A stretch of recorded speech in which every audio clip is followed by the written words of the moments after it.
এখন আমরা জানবো ইনহেরিটেন্স সম্পর্কে। তো অবজেক্ট ওরিয়েন্টেড প্রোগ্রামিং এর চারটা বেসিক কনসেপ্টের মধ্যে ইনহেরিটেন্স একটা ইম্পর্টেন্ট কনসেপ্ট। তো ইনহেরিটেন্সটা আসলে সাপোজ এখানে আমরা দেখতে পাচ্ছি দুইটা ক্লাস, একটা ক্লাসের নাম হলো পার্সন আর একটা হলো টিচার। তো এখানে পার্সনটা হলো প্যারেন্ট ক্লাস এবং টিচার হলো চাইল্ড ক্লাস। কারণ টিচার ক্লাসের মধ্যে প্যারেন্ট ক্লাসের যেই বৈশিষ্ট্যগুলো আছে বা যেই প্রপার্টিজ গুলো আছে সেগুলা ইনহেরিট করবে। সাপোজ আমি আরেকভাবেও বলতে পারি যে inheritance is the process where one class possesses the properties of another class. Inheritance is used for code usability, মানে আমরা একটা কোড লিখবো কিন্তু বারবার ইউজ করব সেই কোডটা এক এক জায়গায়। To implement parent child relationship, আমরা ইনহেরিটেন্সটা করে থাকি প্যারেন্ট এবং চাইল্ডের রিলেশনশিপ করানোর জন্য। তো ডেফিনেশন অফ ইনহেরিটেন্স সেম কথা বলছে যে a class can be defined as a subclass of another class, মানে একটা ক্লাস আরেকটা ক্লাসের সাবক্লাস হতে পারে। The subclass inherit all data attribute of its superclass, মানে যেটা প্যারেন্ট ক্লাস সেই প্যারেন্ট ক্লাসের সবগুলা data attribute child class inherit করতে পারে। The subclass inherit all methods of its superclass, মানে সাবক্লাসটা সুপারক্লাসের সবগুলা মেথড ইনহেরিট করতে পারে, সবগুলা বৈশিষ্ট্য ইনহেরিট করতে পারে। The subclass inherits all the association of its superclass, মানে সাবক্লাসটা সুপারক্লাসের সবগুলা অ্যাসোসিয়েশন ইনহেরিট করতে পারে। The subclass can add functionality, use inherited functionality, override inherited functionality, মানে আমাদের যেই সাবক্লাসটা প্যারেন্ট ক্লাসের বৈশিষ্ট্যগুলো ইনহেরিট করবে সেই সাবক্লাসটাতে আমরা চাইলে নতুন ফাংশনালিটি অ্যাড করতে পারি। আবার অনেক সময় ইনহেরিটেড ফাংশনালিটি ইউজ করতে পারি, আমরা চাইলে ওভাররাইড করতে পারি।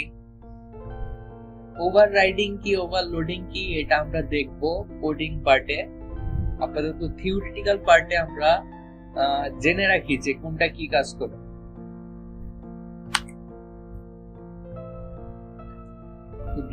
ডেফিনেশনস অফ এখানে আমরা দেখতে পাচ্ছি যে when an object is created using new, the system must allocate enough memory to hold all the instance variables. This includes any inherited instance variables. In this example, we can say that employee is a kind of person. মানে suppose আমরা একটা example যদি দেখি, একটা কোম্পানিতে employee আছে অনেক ধরনের। এখন এমপ্লয়িও একটা পার্সন, আবার সেই কোম্পানির বসও একটা পার্সন, তো সবাই কিন্তু পার্সন। এখন পার্সনের যে বৈশিষ্ট্যটা সেটা কিন্তু সবাই ইনহেরিট করবে। এখানে আমরা দেখতে পাচ্ছি যে পার্সন ক্লাসে আছে দুইটা অ্যাট্রিবিউট, নেম এবং ডেট অফ বার্থ। এমপ্লয়ি ক্লাসে এমপ্লয়ি আইডি, স্যালারি এবং স্টার্ট ডেট তিনটা অ্যাট্রিবিউটস আছে। এখন আমরা যদি পার্সন ক্লাসটাকে ইনহেরিট ক্লাসে মানে পার্সন ক্লাসটাকে এমপ্লয়ি ক্লাসে ইনহেরিট করি, তাহলে পার্সন ক্লাসের যে অ্যাট্রিবিউটস গুলো আছে নেম, ডেট অফ বার্থ, সেগুলো এমপ্লয়ি ক্লাসে আমরা ইউজ করতে পারবো। তো এমপ্লয়ি ক্লাসে ইউজ করতে পারলে সেটা আমরা চাইলে আবার অন্য ক্লাসেও ইউজ করতে পারবো। পার্সন ক্লাসের ডেটাগুলা এতে আমাদের বারবার এটা লিখতে হচ্ছে না, আমরা একটা কোড করতে পারছি several times.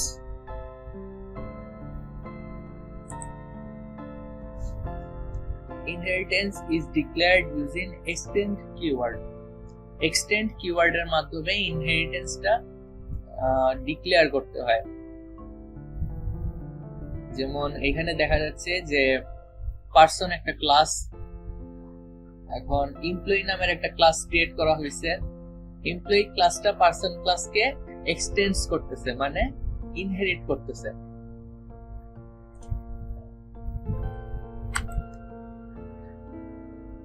ইনহেরিটেন্স তিন ধরনের হয়ে থাকে জাভাতে: single inheritance, multi level inheritance আর hierarchical inheritance.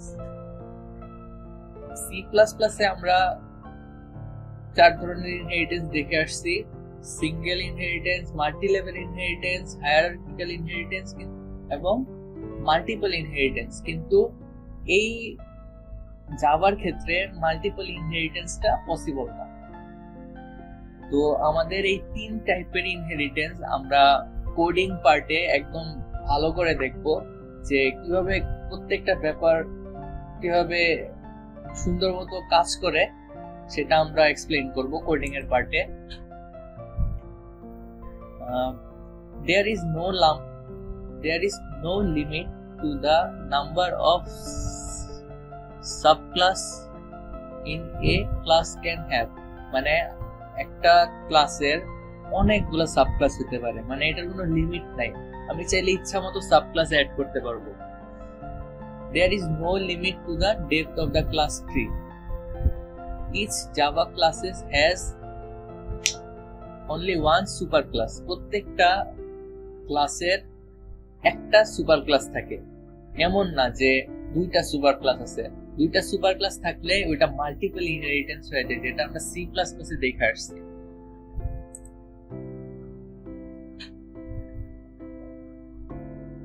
Classes use constructors to initialize instance variables. When a subclass object is created, its constructor is called.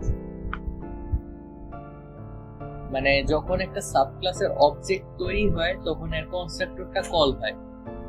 It is the responsibility of the subclass constructor to invoke the appropriate superclass constructor so that the instance variables defined in the superclass are purposely initialized.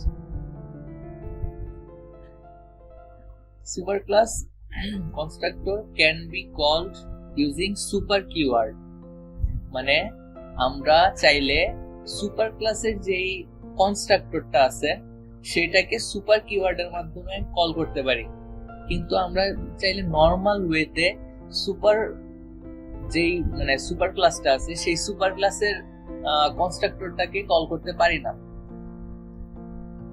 Super কিওয়ার্ডের ইউজটা আমরা দেখব আমাদের coding পার্টে। আপাতত এটা জেনে নেই যে super কিওয়ার্ডটা কি কাজ করে। সুপার কিওয়ার্ডের কাজ হলো আমাদের সুপার ক্লাসটা যেটা আছে প্যারেন্ট ক্লাস, সেই প্যারেন্ট ক্লাসকে প্যারেন্ট ক্লাসের কনস্ট্রাক্টরটাকে কল করে। If a call to super is not made, the system will automatically attempt to invoke the no argument constructor of the superclass, মানে empty constructor কল করবে default ভাবে। তো এখন আমরা coding এর পার্টটাতে চলে যাব। আমাদের ধারণাটা আরো বেশি ক্লিয়ার হবে কোডিং এর পার্টটাতে গেলে। আমরা প্রত্যেকটা জিনিস ভালোভাবে এক্সপ্লেইন করব কোডিং এর পার্টটাতে। এবার আমরা একটা প্র্যাকটিক্যাল এক্সাম্পলের মাধ্যমে ইনহেরিটেন্স সম্পর্কে আরো ভালোভাবে জানার চেষ্টা করব। তো তার জন্য প্রথমে আমাদের একটা ফাইল ক্রিয়েট করে নিতে হবে। আমি সাবলাইম টেক্সট এডিটরটা ইউজ করছি। তো আমি ফাইলের নাম দিচ্ছি inheritance.java এখন আমরা একটা ক্লাস ক্রিয়েট করব।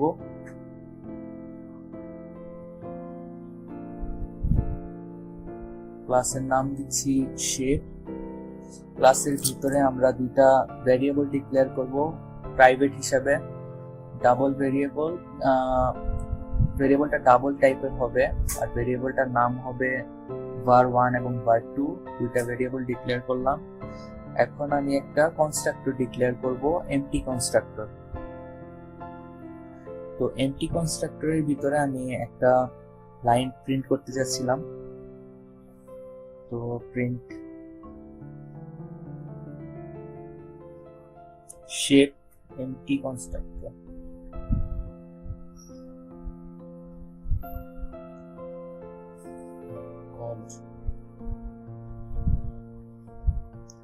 ওকে, শেপ ক্লাসের জন্য একটা এমটি কনস্ট্রাক্টর ডিক্লেয়ার করলাম। এখন একটা প্যারামিটারাইজড কনস্ট্রাক্টর ডিক্লেয়ার করব আমাদের ভেরিয়েবল দুইটাকে ইনিশিয়ালাইজ করার জন্য।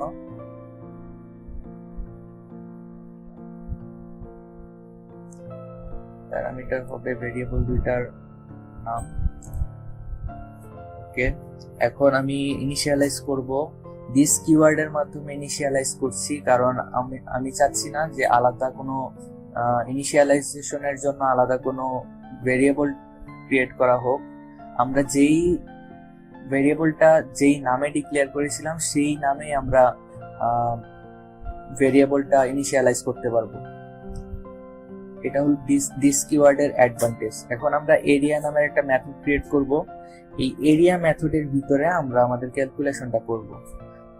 তো রিটার্ন var1 into var2। ওকে,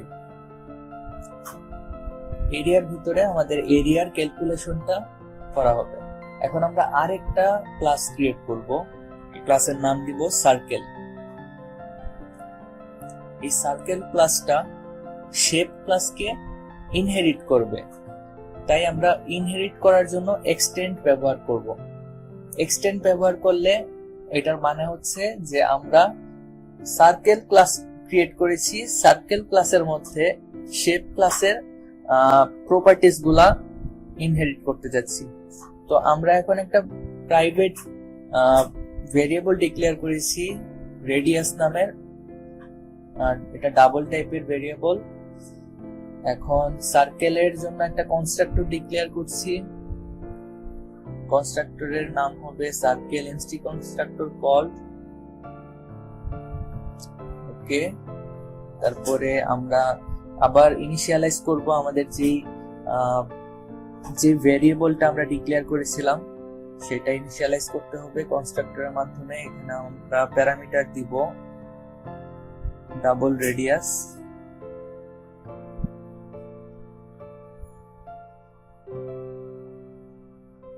ওকে, এখানে দিস ডট রেডিয়াস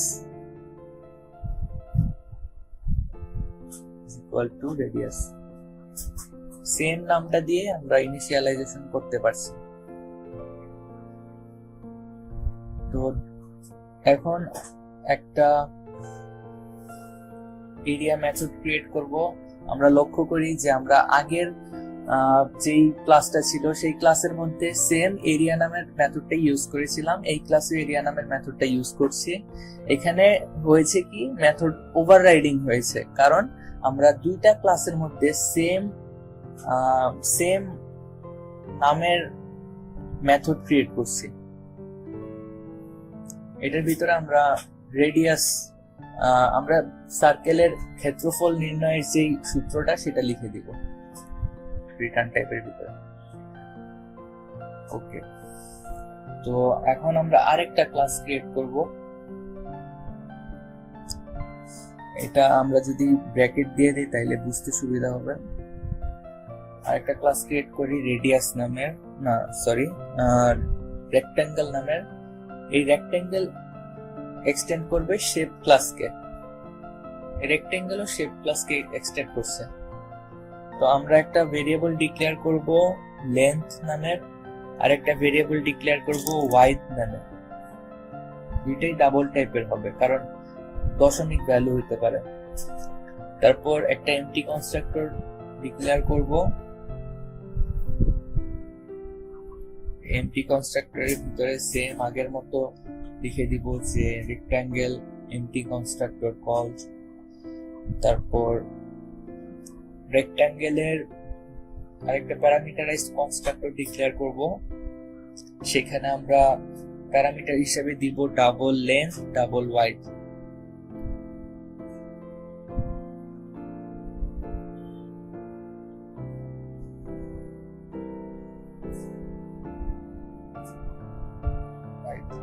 এখন আমরা ইনিশিয়ালাইজ করব দিস কিওয়ার্ডের মাধ্যমে দিস ডট লেন্থ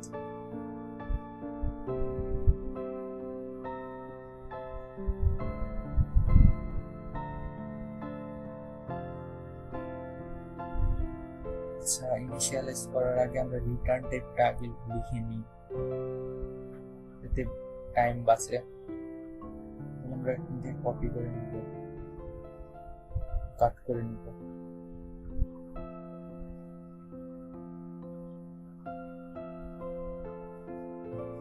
কাট করে নিলাম। এখন আমরা ইনিশিয়ালাইজ করব equal to length width, this width is equal to width. ওকে, এখন আমরা এরিয়া মেথডটা ক্রিয়েট করব। এরিয়া মেথডের ভিতরে হিসাবটা দিব আর কি, রেক্ট্যাঙ্গেলের ক্ষেত্রফল নির্ণয়ের যে সূত্রটা সেটা দিব আমরা। তারপরে আমরা এখন আরেকটা ক্লাস ক্রিয়েট করব ট্রায়াঙ্গেলের জন্য। আমরা কপি পেস্ট করে নিলাম যাতে টাইম বাঁচে। জাস্ট খালি এখানে লেন্থের জায়গায় দিব বেস আর ওয়াইডের জায়গায় দিব height. Okay, triangle base height and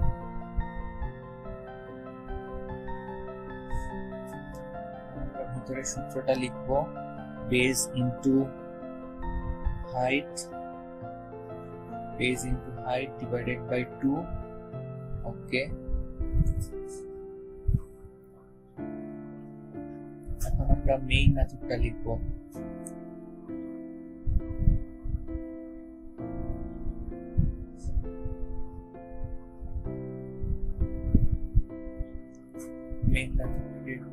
main মেথডের জন্য একটা ক্লাস ক্রিয়েট করলাম স্টার্ট নামে, তারপরে তার ভিতরে মেইন মেথডটা লিখলাম। তো শেপ ক্লাসের জন্য আমরা একটা অ্যারে অবজেক্ট ক্রিয়েট করছি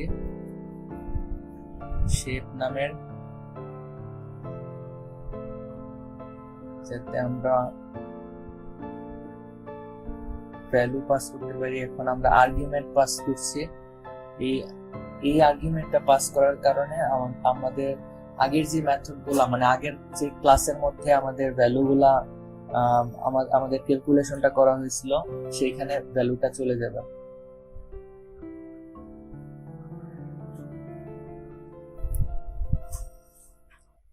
এখানে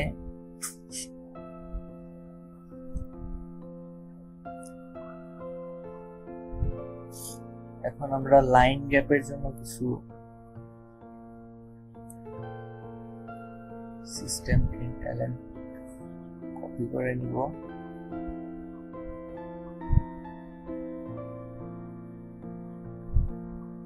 এরিয়া অফ সার্কেল,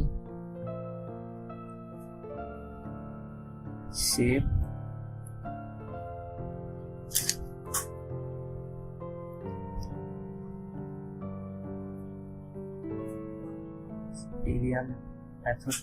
এরিয়া মেথডটা যদি আমরা প্রিন্ট করি মানে এরিয়া মেথডটা কল করলে আমাদের ভ্যালুগুলা প্রিন্ট হয়ে যাবে। এখন আমরা ইনডেক্স নাম্বারটা বসাই দিব।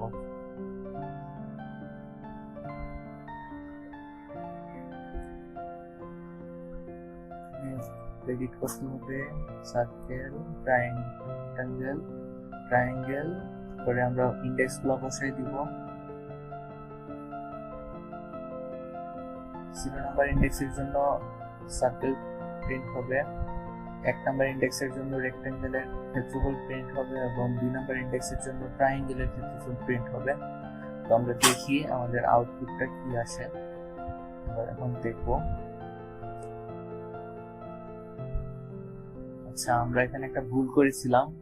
আমাদের ক্লাসের নাম অনুযায়ী আমাদের ফাইলের নাম অনুযায়ী মেইন ক্লাসটার নাম দিতে হবে। এখানে ইনহেরিটেন্স নাম দিছি। এখন আমরা প্রিন্ট করে দেখি কি মানে রান হয় নাকি। ওকে, এরর আসতেছে। আমি ভুল করছি, আমার 21 নাম্বার লাইনে একটা এক্সট্রা এল চলে আসছিল। তারপর ওকে, আমি এখানে রিটার্ন টাইপ দেই নাই। ওকে, তো আমি এরিয়া মেথডের জন্য রিটার্ন টাইপটা দেই নাই। রিটার্ন টাইপ দিতে হবে ডাবল। আমাদের অনেকেরই এরকম ভুল হতে পারে কোড করার সময়, কিন্তু ভুল থেকে আমাদের শিখতে হবে। তো এখানে আবার কি ভুল দেখায়?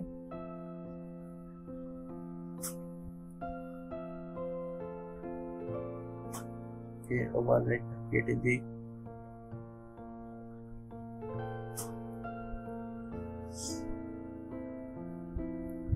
আচ্ছা, 54 নাম্বার লাইন। ওকে, এইখানে আমরা একটা ভুল করেছি। এখানে লেন্থের জায়গায় তো বেজ দিয়েছিলাম, এখন রিপ্লেস করে দেব লেন্থের জায়গায় বেজ আর ওয়াইডের জায়গায় হাইট। এখন রান করে দেখি। আমাদের যে ইরোরটা আসবে সেই ইরোরের লাইন নাম্বার দেওয়া থাকে যে কোন লাইনে ইরোরটা আছে, তো আমরা যাতে খুঁজে বের করতে পারি। এইখানে আমরা লক্ষ্য করতে পারি যে আমাদের শেপ ক্লাসের যেই কনস্ট্রাক্টরটা সেটাই বারবার কল হচ্ছে। আমাদের সার্কেল, রেক্ট্যাঙ্গেল এইসব ক্লাসের যে কনস্ট্রাক্টরটা সেগুলা স্কিপ হচ্ছে, কারণ আমরা বারবার শেপ ক্লাসকে ইনহেরিট করেছি, তাই শেপ ক্লাসের কনস্ট্রাক্টরটা বারবার কল হচ্ছে। আর আমরা মেইন মেথড থেকে শেপ ক্লাসের জন্যই অবজেক্ট ক্রিয়েট করেছি, যার জন্য শেপ ক্লাসের যেই কনস্ট্রাক্টরটা সেটাই বারবার কল হচ্ছে। এবার আমরা প্র্যাকটিক্যাল এক্সাম্পলের মাধ্যমে দেখব যে কিভাবে সুপার কিওয়ার্ডটি কাজ করে। প্রথমে আমরা সুপার কিওয়ার্ড নামের একটা ফাইল ক্রিয়েট করে নিচ্ছি, সুপার কিওয়ার্ড.জাভা। এখন আমি একটা ক্লাস ক্রিয়েট করব অ্যানিমাল নামের। তো অ্যানিমাল ক্লাসের ভিতরে আমি একটা ডিসপ্লে মেথড ক্রিয়েট করব।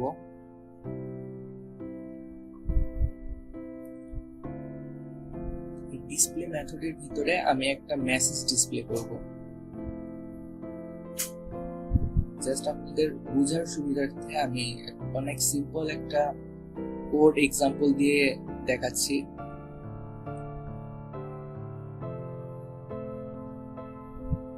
এখানে দিব অ্যানিমাল ক্লাস। ওকে, এখন আমি আরেকটা ক্লাস ক্রিয়েট করব, সেটার নাম হবে ডগ, যেটা অ্যানিমাল ক্লাসকে এক্সটেন্ড করবে। এখন এইখানে আমরা ডিসপ্লে মেথডটাকে ওভাররাইট করব। তো ডিসপ্লে মেথডটা আবার দিয়ে দিচ্ছি। তো এখন আমি এটার ভিতরে লিখব যে the animal is dog। ওকে, এখন আমি আরেকটা মেথড ক্রিয়েট করব প্রিন্ট মেসেজ নামের।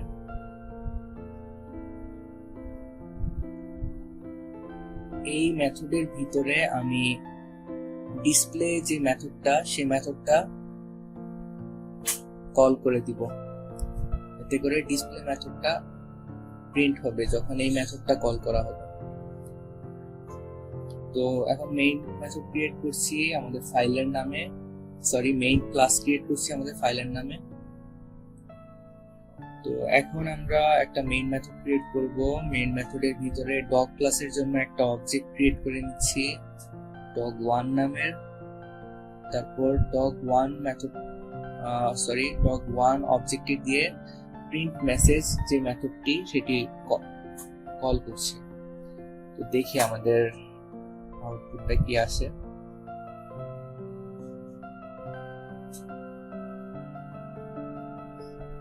ওকে, the animal is a dog. এখানে আমরা সুপার কিওয়ার্ডটি ইউজ করি নাই, যার কারণে ডগের যেই মেথডটা আছে সেই মেথডটা কল হয়েছে, মানে ডগের ডিসপ্লে মেথডটাই কল হয়েছে, কিন্তু আমরা অ্যানিমালের ডিসপ্লে মেথডটা দেখতে পাচ্ছি না, কারণ আমরা সুপার কিওয়ার্ডটা যখন ইউজ করব তখন আমাদের প্যারেন্ট ক্লাসের যে মেথডটা আছে সেই মেথডটাই কল করবে যদি আমরা মেথড ওভাররাইডিং করি। কিন্তু যদি সুপার কিওয়ার্ডটা ইউজ না করি তাহলে ডিসপ্লে যে মেথডটা, মানে চাইল্ড ক্লাসের যেই ওভাররাইডিং যে মেথডটা সেটাই কল করবে। তো এখন সুপার কিওয়ার্ডটা ইউজ করে দেখি যে আমাদের প্যারেন্ট ক্লাসের ডিসপ্লে মেথডটা কল হয় নাকি। ওকে, প্যারেন্ট ক্লাসের ডিসপ্লে মেথডটা কল হয়েছে। আমরা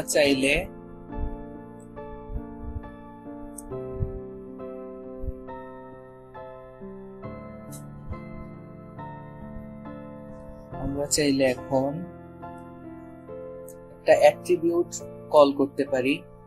আমরা এখন একটা অ্যাট্রিবিউট ডিক্লেয়ার করছি অ্যানিমাল নামের, অ্যানিমাল ক্লাসের ভিতরে। এগুলো কমেন্ট আউট করে দেই। ডগ ক্লাসের ভিতরে আমরা একটা অ্যাট্রিবিউট দিব ম্যামাল। অ্যাট্রিবিউট বলতে আমরা ডেটা টাইপ দিচ্ছি, মানে ভেরিয়েবল ডিক্লেয়ার করছি।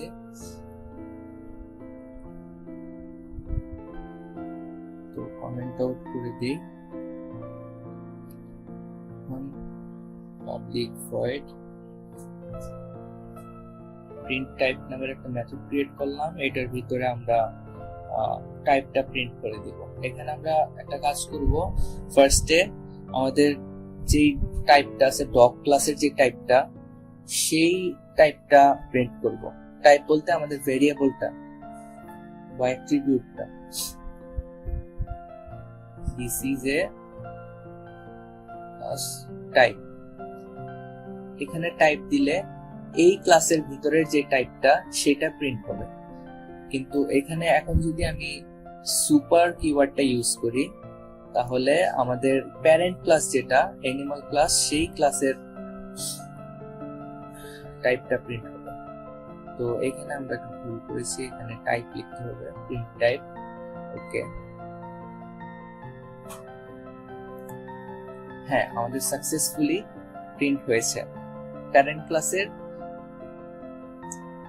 ক্লাসের টাইপটাও প্রিন্ট হয়েছে। ওকে,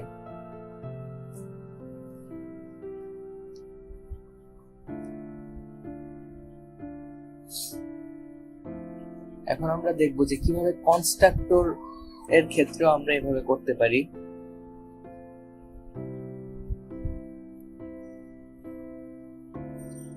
আমরা কনস্ট্রাক্টর একটা ক্রিয়েট করে নিচ্ছি।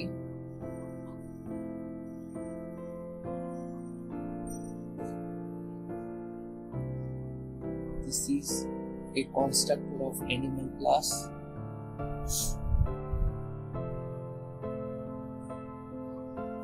এখন আমি আরেকটা কনস্ট্রাক্টর ক্রিয়েট করব ডগ ক্লাসের জন্য।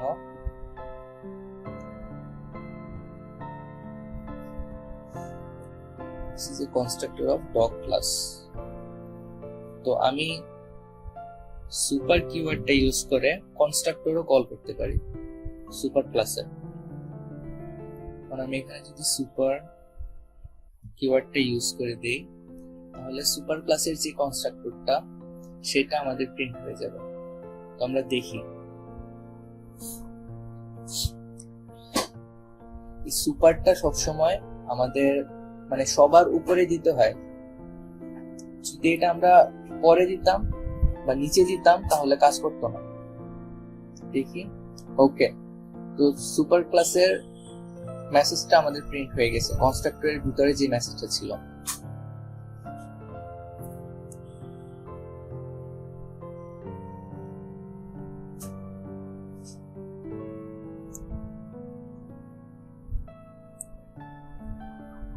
এখন আমরা দেখব প্যারামিটারাইজ কনস্ট্রাক্টরের ক্ষেত্রেও সেম কাজ হয় কিনা।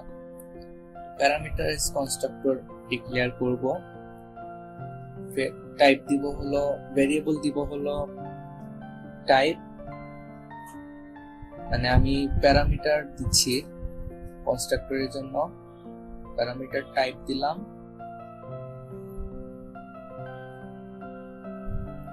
তারপর টাইপ প্লাস টাইপটা শো করবে। ডগে এখানে দিব অ্যানিমাল, কারণ আমি টাইপটা অ্যানিমাল সেট করে দিচ্ছি প্যারেন্ট ক্লাসের জন্য। এখান থেকে অ্যানিমাল প্যারেন্ট ক্লাসে পাস হবে। সুপার অ্যানিমাল দিয়েছি একটা আর্গুমেন্ট হিসেবে, যে আর্গুমেন্টটা সুপার ক্লাসে পাস হবে। ওকে, টাইপ অ্যানিমাল প্রিন্ট হয়েছে, দেন আমাদের ডগ ক্লাসের মেথডটা প্রিন্ট হয়েছে। তো এইভাবে আমাদের সুপার কিওয়ার্ডটা কাজ করে। Thanks for watching. If you find it helpful, then hit the like button and share with your friends. Subscribe this channel. Stay with AIOD Solution.